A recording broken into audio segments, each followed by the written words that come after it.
Hello दोस्तों, स्वागत है आपका अपने चैनल में। आज हम आपको एसएससी जीडी के अगला मैथ का पेपर सॉल्व करवाने चल रहे हैं। इसी तरीके हमने आपको कई सारे मॉडल पेपर सॉल्व करवा दिए हैं। ये आपकी आने वाली एसएससी जीडी की परीक्षा के लिए बहुत ही इम्पोर्टेंट सेशन होने वाला है। तो आप हमारे वीडियोस को शुरू से लास्ट तक जरूर देखिए, वीडियो को स्किप मत कीजिएगा। और अगर आपको वीडियो पसंद आ रहा हो तो प्लीज़ वीडियो को लाइक जरूर कीजिएगा। तो चलिए शुरू करते हैं। आपका फर्स्ट क्वेश्चन कह रहा है कि ए की पावर -12 गुणे बी की पावर 12 गुणे ए की पावर 18 गुणे बी की पावर -18 का मान क्या है। तो देखिए हमारा क्वेश्चन कह रहा है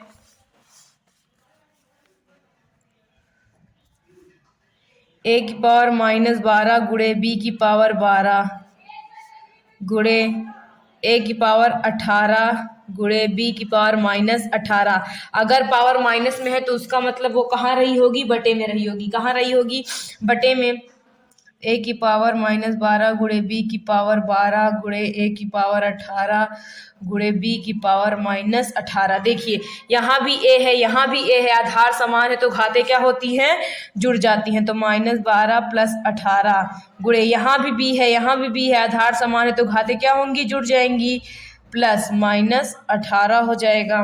तो देखिए जब 12 में से 18 घटाएंगे तो कितना आ जाएगा, 6 गुणे प्लस माइनस माइनस 12 में से 18 घटेगा नहीं, जब घटेगा तो किस में आ जाएगा, माइनस में। तो किस में आएगा, बी की पावर -6। तो इसको सॉल्व करने पर हमें क्या मिला, ए की पावर 6 गुणे बी की पावर -6। अभी मैंने आपको बताया कि जब पावर माइनस में है तो उसका मतलब क्या है कि क्या कहते हैं, घात कहाँ होगी, वो बटे में होगी। तो इसको हम लिख सकते हैं ए की पावर 6 बटे बी की पावर 6। तो कौन सा ऑप्शन सही हो जाएगा दोस्तों, आपका फर्स्ट ऑप्शन सही हो जाएगा। आइए नेक्स्ट क्वेश्चन में चलते हैं। आपका नेक्स्ट क्वेश्चन कह रहा है कि यदि 543 गुणे 545 गुणे 546 से विभाजित किया जाए तो शेषफल क्या होगा। अब देखिए हमें बोल रहा है 543 गुणे 545 गुणे 546। सबसे पहले हम इसके लास्ट अंकों को क्या लेते हैं, लासा ले लेते हैं। 3 गुणे 5 गुणे 6 इक्वल कितना आ गया, 90। अब देखिए अंतिम जो दो अंक हैं, अंतिम दो अंक 2,3 6 से विभाज्य हैं, 2,3, 6 से विभाज्य हैं। तो जब इससे भाग देंगे तो शेषफल क्या होगा, आपका 0 होगा। क्या होगा, 0। अतः शेषफल इज इक्वल, अतः शेषफल आपका क्या, जब पूरा पूरा कट जाएगा तो शेषफल क्या है, 0 ही आएगा। जाहिर सी बात है। तो कौन सा ऑप्शन, इसमें आपका फर्स्ट ऑप्शन सही था, इसमें कौन सा सेकंड ऑप्शन सही हो जाएगा। आइए नेक्स्ट क्वेश्चन की ओर चलते हैं। आपका नेक्स्ट क्वेश्चन कह रहा है कि √5 + 2 भागे √5 - 2 का मान क्या होगा। तो चलिए थर्ड नंबर क्वेश्चन सॉल्व करते हैं। आपका थर्ड नंबर क्वेश्चन कह रहा है कि √5 + 2 भागे √5 - 2। ये हमें सॉल्व करना है। भाग का मतलब बटा होता है, तो √5 + 2 अपान √5 - 2। ऐसी कंडीशन में हम क्या करते हैं, परमेयीकरण करने का तरीका होता है, संख्या वही रहती है लेकिन सिंबल क्या होता है, चेंज हो जाता है। देखिए यहाँ पे माइनस है तो क्या हो जाएगा, +2 √5 + 2। तो देखिए आधार समान है तो घातें क्या हो जाएंगी, जुड़ जाएंगी गुणे में।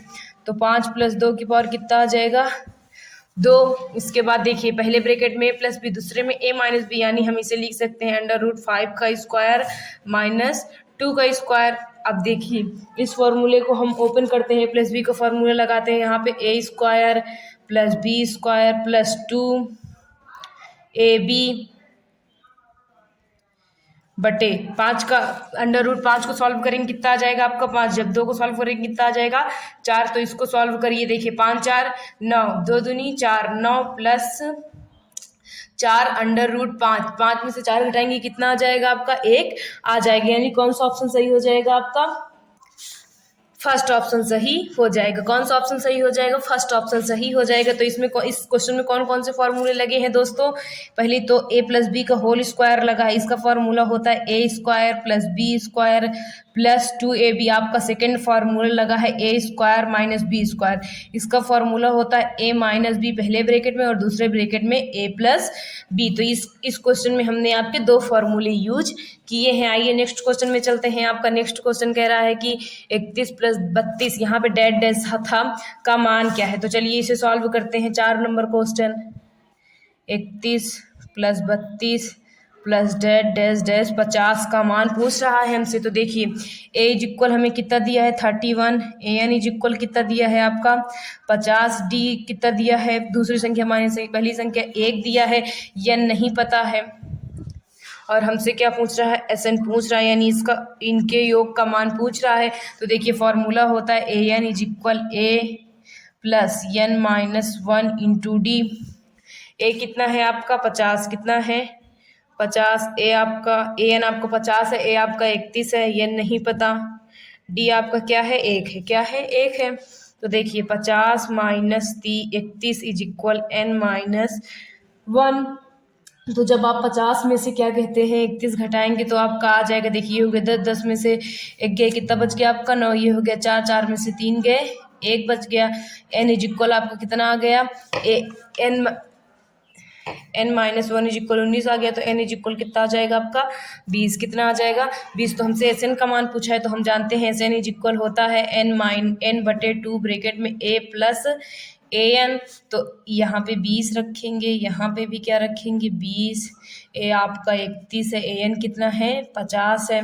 तो S20 इज इक्वल टू ये हो जाएगा 10, इनको जोड़ेंगे तो आपका आ जाएगा 81, कितना आ जाएगा 81। तो इनका गुणा करेंगे तो आपका आएगा कितना आ जाएगा 810। तो क्या कहते हैं 31 प्लस 32 प्लस डैश डैश 50 के पदों का योग क्या होगा 810। कौन सा ऑप्शन सही हो जाएगा आपका 4th ऑप्शन सही हो जाएगा। आइए नेक्स्ट क्वेश्चन में चलते हैं। आपका नेक्स्ट क्वेश्चन कह रहा है कि निम्नलिखित में कौन सी संख्या 4 से विभाज्य नहीं है। देखिए 4 से विभाज्यता का नियम होता है कि लास्ट के 2 अंक किससे कटने चाहिए 4 से कटने चाहिए। देखिए पहली संख्या में 52 है लास्ट में, तो देखते हैं क्या 52 4 से कट जाएगा। देखिए 4 एकन्नम 4 आपका 1 बच गया 4 तिहाई 12, तो 52 तो 4 से कट गए, यानी संख्या 4 से क्या हो जाएगी विभाज्य हो जाएगी। इसमें देखिए 4 दूनी 8 4 एकन्नम 4 गया, यानी इसके भी लास्ट के 2 अंक 4 से कट जा रहे हैं, ये भी 4 से विभाज्य हो जाएगी। इसको देखिए 4 एकन्नम 4 2 शेष बचेगा 4 छंग 24, ये भी 4 से कट जाएगी। लेकिन जो 10 इस संख्या का लास्ट अंक है यानी 10 वो 4 से नहीं कटेगा, तो यही संख्या 4 से विभाज्य नहीं होगी। बाकी तीनों संख्याएं 4 से विभाज्य होंगी। आप चाहे तो भाग करके देख लीजिएगा। आइए नेक्स्ट क्वेश्चन में चलते हैं। आपका नेक्स्ट क्वेश्चन कह रहा है कि ए एक कार्य को 24 दिनों में कर सकता है, उसने 6 दिन कार्य किया तथा शेष कार्य बी ने 12 दिनों में पूरा किया। बी अकेला पूरे कार्य को कितने दिनों में पूरा कर सकता है। चलिए देखते हैं। देखिए आपका 6 नंबर क्वेश्चन कह रहा है ए किसी काम को कितने दिन में कर सकता है 24 दिन में कर सकता है। उसने कितने दिन तक कार्य किया है 6 दिन तक कार्य किया है। कितने दिन तक कार्य किया है 6 दिन तक। तो चलिए इसको सॉल्व करते हैं। ए किसी कार्य को 24 दिन में करता है, अगर वो एक काम को 24 दिन में कर सकता है तो 6 दिन में उसने कितना काम किया है 24 बटे इन दोनों को ऐसे नहीं, ऐसा समीकरण नहीं बने। एक सेकेंड देखिए ए कोई काम 24 काम को कितने दिन में कर सकता है 1 दिन में, तो 6 काम को कितने दिन में करेगा, इन दोनों को गुणा उसको क्या हो जाएगा भाग, यानी काम का उसने कितना भाग किया है 1/4 भाग किसने कर दिया है ए ने। किसने कर दिया है ए ने। अगर हम कुल काम क्या मान लेते हैं क्या मान लेते हैं 1 मान लेते हैं, तो शेष काम कितना आ जाएगा आपका शेष काम 1/4 भाग ए ने कर दिया है, कुल काम 1 है तो 1 माइनस 1/4 घटाएंगे तो आपका आ जाएगा 3/4, यानी 3/4 भाग काम का क्या है बचा हुआ है। अब इसको कौन करेगा बी अकेले करेगा। देखिए 3/4 भाग काम कौन करता है बी। कितने दिन में कर रहा है 12 दिन में। कितने दिन में कर रहा है तो 1 भाग कितने दिन में करेगा, इन दोनों का गुणा उसका क्या हो जाएगा भाग में को जब गुण में चेंज करेंगे तो संख्या क्या हो जाएगी पलट जाएगी।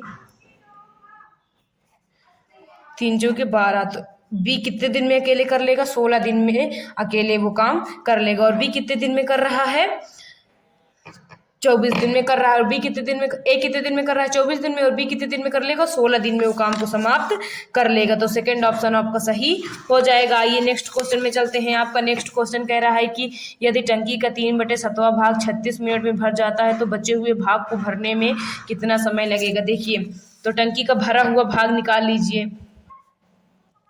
टंकी का भरा हुआ भाग, टंकी का भरा हुआ भाग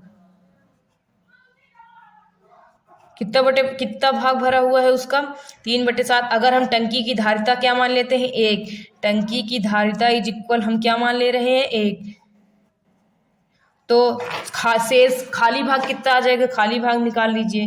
खाली भाग इज इक्वल, देखिए कुल धारिता 1 है, कितना भाग हो रहा है 3/7, तो खाली भाग कितना आएगा 4/7, भाग उसका क्या है खाली है। अब हम प्रश्नानुसार करते हैं। देखिए 3/7 भाग भरने में कितना समय लेता है 36 मिनट, कितना समय ले रहा है 36 मिनट।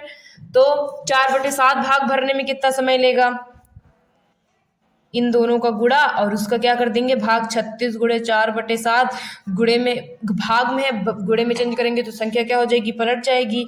7/3, देखिए 4 से 4, 7 से 7 कट गया, 3 एक 3, 3 दूनी 6, 14 दूनी 12 चौके 48, यानी कितने मिनट में भर जाएगा टंकी का 4/7 भाग, 48 मिनट में भर जाएगा। कौन सा ऑप्शन सही हो जाएगा आपका, फर्स्ट ऑप्शन सही हो जाएगा। आइए नेक्स्ट क्वेश्चन की ओर चलते हैं।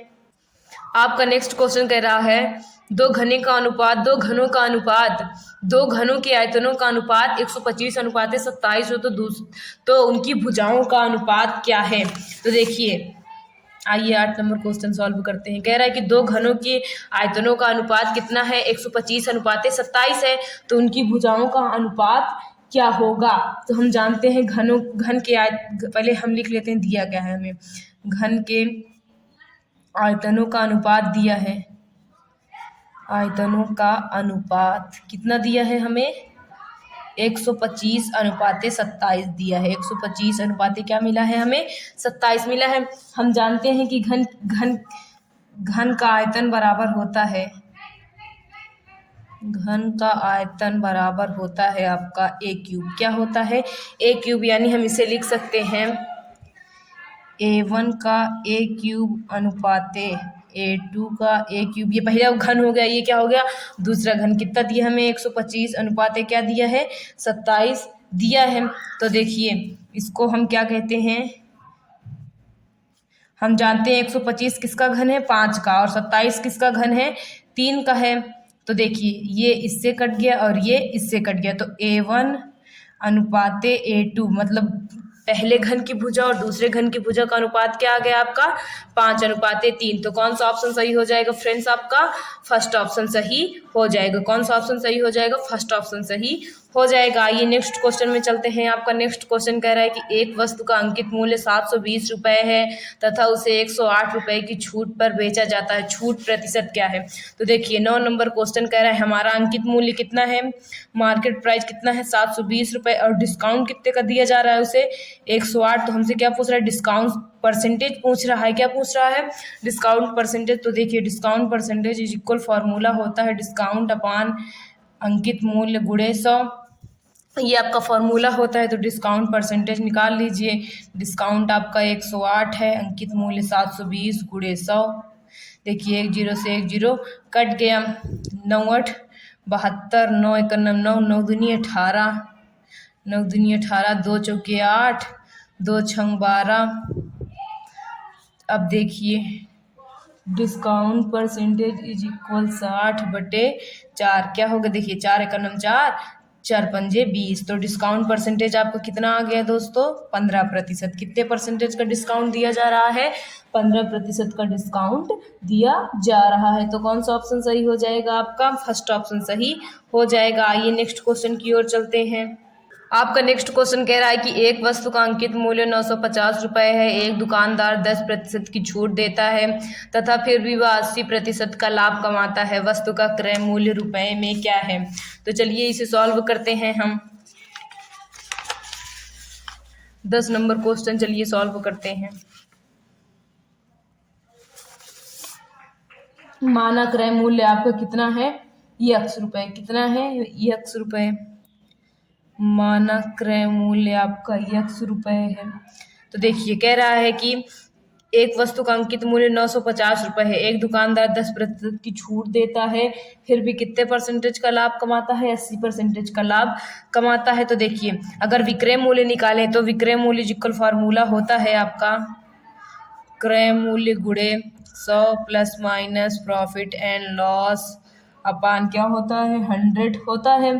तो देखिए इसको हम सॉल्व करेंगे, क्रय मूल्य x माने कितने परसेंटेज का लाभ ले रहा है 80 यानी 180/100। तो देखिए x गुणे 180/100 इज इक्वल विक्रय मूल्य किसके बराबर होगा, अंकित मूल्य पर जो छूट दी जा रही है, अंकित मूल्य आपका ₹950 है। कितना, इस पे कितने परसेंट की छूट दी जा रही है? 10, यानी कितना देना है हमें? 90% देना है। तो चलिए इसे सॉल्व कर लेते हैं। x गुणे 180/100 बराबर 950 गुणे 90/100। तो देखिए 100 से 100 कट गया, 1 0 से 1 0 कट गया, 9 दूनी कितना हो गया आपका? 18।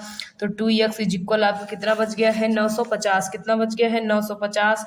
2 से काटेंगे, देखिए 2 चौके 8, 2 पंजे 10, और उसके बाद 214 कितना हो जाएगा? 214, फिर 2 पंजे 10। तो अक्रय मूल्य आपका कितना आ गया? 475 रुपये आ गया। कितना आ गया? 475 रुपये। तो कौन सा ऑप्शन सही हो जाएगा आपका? 4th ऑप्शन सही हो जाएगा। आइए नेक्स्ट क्वेश्चन में चलते हैं। नेक्स्ट क्वेश्चन कह रहा है कि दो संख्याओं का अनुपात 2:7 है। यदि उनका अंतर 80 हो तो सबसे छोटी संख्या क्या है? देखिए 11 नंबर क्वेश्चन सॉल्व करते हैं। संख्याओं का अनुपात कितना दिया है हमें? संख्याओं का अनुपात इज इक्वल 2:7। कितना है? 2:7। तो संख्याएं क्या हो जाएंगी? 2x, 7x। मैंने बताया जब भी अनुपात में दिया हो वहाँ पे आप क्या मान लिया करिए? x मान लिया करिए। तो संख्याएं क्या हो जाएंगी आपकी? 2x और 7x। इनका अंतर निकालेंगे, यानी 7x minus 2x is equal कितना आया? 5x। कितना आया? तो 5x इज इक्वल हमें दिया कितना है? 80। कितना दिया है? 80 दिया है। तो देखिए 5 का नंबर 5, आपका बच गया 3। कितना बच गया? 3 5 छंग 30। तो x इज इक्वल कितना आ गया आपका? 16। तो हमसे क्या पूछ रहा है? छोटी संख्या पूछ रहा है। छोटी संख्या क्या है इसमें? 2x है। तो छोटी संख्या इज इक्वल 2x। x की वैल्यू मिली कितनी है हमें? 16। तो 16 दूनी कितना आ गया आपका? 32। तो छोटी संख्या क्या आ गई आपकी? 32। कौन सा ऑप्शन सही हो गया? 4th ऑप्शन सही हो गया। ये नेक्स्ट क्वेश्चन में चलते हैं। आपका नेक्स्ट क्वेश्चन कह रहा है कि 2a बराबर 5b बराबर 10c हो तो a अनुपात b अनुपात c का मान क्या होगा? तो देखिए चलिए इसे सॉल्व करते हैं। 12 number question. 2a is equal क्या दिया है? 5b इज इक्वल क्या दिया है? 10c दिया है। अगर हम 2a और 5b को बराबर कर लें तो a बटे b कितना आ जाएगा आपका? 5/2। और b और c को बराबर कर लेते हैं तो 5b इज इक्वल 10c। 5 दूनी 10। तो b बटे c कितना आ गया आपका? 2/1। तो b दोनों जगह बराबर है। तो हमसे क्या पूछा है? a अनुपात b अनुपात c का मान पूछा है। a है 5, b है आपका 2 और c है कितना? 1। तो a अनुपात b अनुपात c का मान क्या आ गया आपका? 5:2:1। सेकेंड ऑप्शन सही हो गया आपका। ये नेक्स्ट क्वेश्चन में चलते हैं। आपका नेक्स्ट क्वेश्चन कह रहा है कि 35 संख्याओं का औसत 6 है, प्रथम 18 संख्याओं का औसत 4 एवं अंतिम 18 संख्याओं का औसत 9 है। मध्य संख्या का मान क्या है? तो देखिए मध्य संख्या इज इक्वल हम निकालते हैं। 13 नंबर क्वेश्चन। मध्य संख्या इज इक्वल, देखिए प्रथम 18 संख्याओं का औसत कितना है? 4। तो योग होता है 18 गुणे 4 हो जाएगा, प्लस अंतिम 18 संख्याओं का औसत कितना है? गुणे 9। और क्या कहते हैं? कुल संख्याओं का औसत कितना है? 35 गुणे 6। इसी को सॉल्व कर लेंगे तो आपका मध्य संख्या आ जाएगी 18 चौक 72, 18 9 ये 162 और 35 दूना कितना होता है आपका 10। इसको जोड़ेंगे आप कितना आ जाएगा? 234 माइनस 210 घटाएंगे तो आपका कितना आ गया? 24। तो मध्य संख्या क्या हो जाएगी आपकी? 24 हो जाएगी। देखिए ये मैंने कहाँ से लिखा है, क्योंकि हम जानते हैं कि औसत बराबर क्या होता है? औसत बराबर होता है कुल योग बटे कुल संख्या। तो इसी फॉर्मूले पे रखकर मैंने ये क्या आपका ये निकाला है। तो आपका मध्यमान का आ जाएगा 24। कौन सा ऑप्शन सही हो जाएगा आपका? सेकंड ऑप्शन सही हो जाएगा। नेक्स्ट क्वेश्चन में चलते हैं। आपका नेक्स्ट क्वेश्चन कह रहा है कि एक वस्तु के क्रय मूल्य तथा विक्रय मूल्य का अनुपात 5:4 है तो हानि प्रतिशत क्या होगी? तो देखिए 14 नंबर क्वेश्चन सॉल्व करते हैं। हमसे बोल रहा है कि एक वस्तु के क्रय मूल्य और विक्रय मूल्य का अनुपात क्या है? 5:4। यानी क्रय मूल्य अनुपात विक्रय मूल्य कितना है आपका? 5:4 है। इसे जब अगर हम बटे में चेंज करें यानी क्रय मूल्य बटे विक्रय मूल्य आप कितना आ जाएगा? 5/4। यानी आप कोई वस्तु 5 रुपए में खरीद कर कितने रुपए में बेच रहे हैं? 4 रुपए में बेच रहे हैं। यानी जाहिर सी बात है आपको क्या हो रहा है? लॉस। तो लॉस इज इक्वल होता है क्रय मूल्य माइनस विक्रय मूल्य। क्रय मूल्य है आपका 5, विक्रय मूल्य कितना है? 4। तो लॉस कितने का हुआ आपको? 1 रुपए का लॉस हुआ। तो लॉस परसेंटेज निकाल लीजिए। Loss percentage is equal formula होता है लॉस अपान क्रय मूल्य गुणे 100। लॉस है आपका कितना? 1, क्रय मूल्य कितना है? 5 गुणे 100 5 दूनी 10, तो लॉस परसेंटेज कितना आ गया आपका 20% का लॉस हुआ। आपको कितने परसेंटेज का लॉस हुआ? 20% का लॉस हुआ। फर्स्ट ऑप्शन आपका सही हो जाएगा। आइए नेक्स्ट क्वेश्चन में चलते हैं। आपका नेक्स्ट क्वेश्चन कह रहा है कि यदि लाभ 25% हो तो क्रमशः क्रय मूल्य तथा विक्रय मूल्य का अनुपात क्या होगा?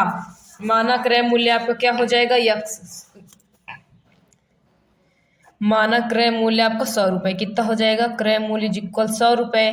तो विक्रय मूल्य कितना हो जाएगा? देखिए लाभ कितना दिया है? 25% का लाभ दिया। अगर विक्रय मूल्य निकाले तो हम जानते हैं क्रय मूल्य गुणे 100 plus minus profit and loss upon 100 होता है। तो विक्रय मूल्य आपका आ जाएगा 100 गुणे 25% का लाभ 125 बटे 100। 100 से 100 कट गया। विक्रय मूल्य कितना आ गया आपका? 125। कितना आ गया? 125 आ गया। हमसे पूछ क्या रहा है कि क्रय मूल्य तथा विक्रय मूल्य का अनुपात बताइए। तो क्रय मूल्य अनुपात विक्रय मूल्य, क्रय मूल्य आपका 100 है और विक्रय मूल्य कितना है? 125। तो 25 चौके 100, 25 पंजे 125। तो क्रय मूल्य अनुपात विक्रय मूल्य कितना आ गया आपका? 4:5 आ गया। कौन सा ऑप्शन सही हो जाएगा आपका? सेकेंड ऑप्शन सही हो जाएगा। आइए नेक्स्ट क्वेश्चन में चलते हैं। आपका नेक्स्ट क्वेश्चन कह रहा है कि किसी संख्या के 70% में से 120 घटाने पर परिणाम 90 आता है, उस संख्या का मान क्या है? तो माना संख्या इज इक्वल क्या हो जाएगी आपकी? यक्स। माना संख्या आपकी यक्स। कह रहा है कि किसी संख्या के उस संख्या का 70% में से क्या घटा दे हम? 120 घटा दे तो परिणाम क्या मिल जाता है हमें? 90। तो उस संख्या का मान पूछ रहा है, तो चलिए सॉल्व करते हैं। यक्स गुणे 70/100 माइनस 120 को उधर ले जाएंगे तो प्लस में हो जाएगा। 90 प्लस 120, 10 से 10 कट गया। 7x/10 इज इक्वल, इसको ऐड करेंगे तो आपका आ जाएगा। देखिए 12 में 9 जोड़ेंगे आपका आ जाएगा 21। कितना हो जाएगा? 210। 70 की कितना हो गया? 21। यक्स इज इक्वल कितना आ गया आपका? 300। तो वो संख्या क्या है आपकी? 300। कौन सा ऑप्शन सही हो गया आपका? फर्स्ट ऑप्शन सही हो गया। आइए नेक्स्ट क्वेश्चन की ओर चलते हैं। नेक्स्ट क्वेश्चन आपका कह रहा है कि किसी संख्या का 1/3 75 हो तो उस संख्या का 80% क्या होगा? माना संख्या क्या हो जाएगी आपकी? यक्स। माना संख्या इज इक्वल आपका यक्स। माना संख्या आपकी यक्स है। उसके बाद यक्स का 1/3 यानी यक्स का 1/3 आपको कितना है? 75 है। तो चलिए पहले इसे यक्स इज इक्वल आपको कितना हो जाएगा? 75 तरीके 150। कितना हो जाएगा? 150। सॉरी 75 तरीके 225। कितना हो जाएगा? 225। तो इसका हमसे क्या पूछ रहा है? 80% पूछ रहा है। तो 225 का आप 80% निकाल लीजिए। 10 से 10, 5 दूनी 10, 5 चौकी 20, उसके बाद 55 25, 2 चौके 8, 45 चौके आपको कितना आ जाएगा? 180 आ जाएगा। कितना आ जाएगा? 180। तो आपका उस संख्या का 80% कितना आ गया? 180। तो आपको कौन सा ऑप्शन सही हो जाएगा? फर्स्ट ऑप्शन सही हो जाएगा। आइए नेक्स्ट क्वेश्चन की ओर चलते हैं। आपका अगला क्वेश्चन कह रहा है कि केशव यदि 8 किलोमीटर प्रति घंटा की गति से चले तो वह एक निश्चित दूरी 12 घंटे में तय कर सकता है। यदि वह वही दूरी रेलगाड़ी से 16 किलोमीटर प्रति घंटा की गति से तय करे तो उसे कितना समय लगेगा? तो देखिए हमें बोल रहा है क्वेश्चन में कि केशव यदि 8 किलोमीटर प्रति घंटा यानी स्पीड उसकी कितनी दी गई है हमें? 8 किलोमीटर प्रति घंटा। तो वह एक निश्चित दूरी को टी कितना दिया गया है? समय कितना दिया गया है? 12 घंटे। लेकिन हमें क्या पूछ रहा है? तो हमें वो दूरी नहीं पता है। क्या नहीं पता है? दूरी नहीं पता। आगे हमसे बोल रहा है कि यदि यह वही दूरी रेलगाड़ी से 16 किलोमीटर प्रति घंटे की गति से तय करे तो कितना घंटा उसे समय लगेगा। फिर हमसे क्या पूछ रहा है? टाइम। ना तो हमें दूरी पता है, फिर हमसे सेकंड में क्या पूछ रहा है? टाइम पूछ रहा है। तो देखिए दूरी बराबर क्या होता है हम जानते हैं, चाल गुणे समय। क्या होता है? चाल गुणे समय होता है। Speed into time distance is equal. तो स्पीड आपकी 8 है और टाइम कितना है? 12। 12 कितना होता है? 96। तो दूरी आपकी कितनी आ गई? 96 किलोमीटर आ गई। कितनी आ गई? 96 किलोमीटर। तो पूछ रहा है कि नई चाल हमें कितना दिया है? स्पीड हमें कितनी? अब हमारी स्पीड क्या होनी चाहिए? 16 किलोमीटर प्रति घंटा। दूरी हमारी 96 किलोमीटर प्रति घंटा है और स्पीड कितनी है? 16। तो टाइम कितना लगेगा? तो हम जानते हैं टाइम इज इक्वल होता है D/S यानी दूरी अपान स्पीड। दूरी आपकी 96 किलोमीटर है और स्पीड कितनी है? 16 16 छक्का कितना होता है आपका 96, कितना होता है 96। तो समय कितना लगेगा आपको 6 घंटे। उसे कैसे कितने घंटे का समय लगेगा, ट्रेन से अगर वो तय करता है तो 6 घंटे का समय लगेगा। कौन सा ऑप्शन सही हो गया आपका, थर्ड ऑप्शन सही हो गया। आइए नेक्स्ट क्वेश्चन की ओर चलते हैं। आपका नेक्स्ट क्वेश्चन कह रहा है कि एक 350 मीटर लंबी रेलगाड़ी एक खंभे को पार करने के लिए 14 सेकंड लेती है, तो रेलगाड़ी की गति किलोमीटर प्रति घंटा में क्या है। तो देखिए हमें क्या क्या दिया है, दूरी दिया है। क्या दिया है, दूरी दिया है। 19 नंबर क्वेश्चन अगर देखें तो हमें दूरी इज इक्वल कितना दिया है, 350 मीटर दिया है, और टाइम कितना दिया है हमें 14 सेकंड। कितना दिया है 14 सेकंड। लेकिन जो हमसे चाल पूछ रहा है वो किसमें पूछ रहा है, किलोमीटर प्रति घंटा में। पहले हम चाल निकाल लेते हैं। हम जानते हैं चाल बराबर क्या होता है, देखिए दूरी बराबर क्या होता है, चाल गुणे समय होता है। दूरी कितनी है आपकी 350, चाल नहीं पता लेकिन टाइम कितना है 14। तो अगर चाल इज इक्वल निकालेंगे कितना हो जाएगा 35/14। कितना आ जाएगा आपका 35/14 मीटर प्रति सेकेंड। क्या आया है आपका मीटर प्रति सेकेंड, लेकिन हमसे पूछा किस में है, किलोमीटर प्रति घंटा में। बताइए जब मीटर प्रति सेकेंड को हम किलोमीटर प्रति घंटा में चेंज करते हैं तो हम 18/5 से क्या कर देते हैं, गुणा कर देते हैं। तो इसमें आप क्या कर दीजिए, 18/5 से गुणा कर दीजिए। तो देखिए 5 सत्ते 35, 14 पंजे कितना हो गया आपका 70, 18 पंजे 90। तो उसकी चाल किलोमीटर प्रति घंटा में क्या होनी चाहिए, 90 किलोमीटर प्रति घंटा होनी चाहिए। कौन सा ऑप्शन सही हो जाएगा आपका, थर्ड ऑप्शन सही हो जाएगा। आइए नेक्स्ट क्वेश्चन में चलते हैं। आपका नेक्स्ट क्वेश्चन कह रहा है कि एक धनराशि ब्याज की किसी वार्षिक दर से 7 वर्ष के लिए साधारण ब्याज पर निवेश की जाती है। यदि ब्याज दर 8% से बढ़ा दी जाए तो ब्याज 2240 रुपए से बढ़ जाता है। निवेश की गई धनराशि क्या है। तो देखिए माना निवेश की गई धनराशि कितनी है आपकी, पी। माना धनराशि इज इक्वल कितना है आपका, पी है। तो देखिए कह रहा है कि एक धनराशि किसी वार्षिक दर से 7 वर्ष के लिए साधारण ब्याज पर निवेश की जाती है। तो साधारण ब्याज का आपका फॉर्मूला होता है PRT/100।